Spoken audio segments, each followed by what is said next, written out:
qu'on peut commencer par dire, c'est le deuxième acte. Voilà, on s'était vu pour certains le 10, où on avait fait une mobilisation qui, ma foi, avait quand même pas mal de gueule, et qui, dans le paysage, avait quand même permis de faire une rentrée sociale intéressante par rapport à un plan d'austérité et par rapport à un gouvernement qui voulait nous faire payer 44 milliards de crise budgétaire.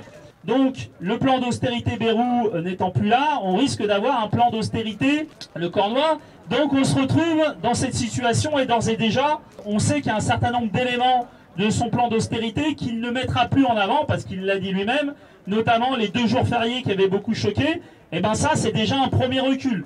Et je tiens quand même à dire ça. Grâce aux manifestations, grâce aux grévistes, grâce à tous ceux qui se sont bougés, et ben sur ce point-là au moins, il a déjà reculé, et il n'a pas reculé que pour les grévistes. Parce que c'est ça la situation, c'est que lorsque nous on gagne, et ben on fait profiter tout le monde de fruits de notre mobilisation. Pour ce qui est des chiffres, donc des ceux qui se déclarent grévistes 48 heures avant, sur la ligne D et R, pour les agents de conduite, on est à 85% de grévistes. Bien, on a une bonne dynamique. Et pour les contrôleurs et les contrôleuses, on est à 80%. La ligne DR, bah bien. Bien. Alors évidemment, on est en 2025, on essaye d'être moderne, on aime bien faire des actions, y compris des actions basket, vous verrez.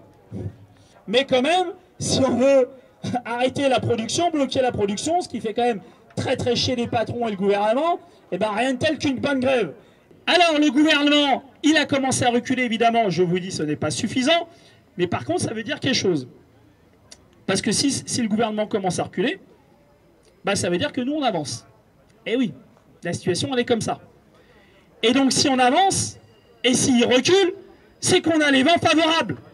Alors on verra ce qui se passera ce soir, mais une chose est sûre, c'est qu'il sera hors de question, si la mobilisation, et on sait que la mobilisation aujourd'hui sera forte, qu'il y aura des grévistes, qu'on s'arrête le 18 septembre. Il faudra donc une suite à cette mobilisation. Et ben c'est maintenant qu'il faut se battre, bordel de merde.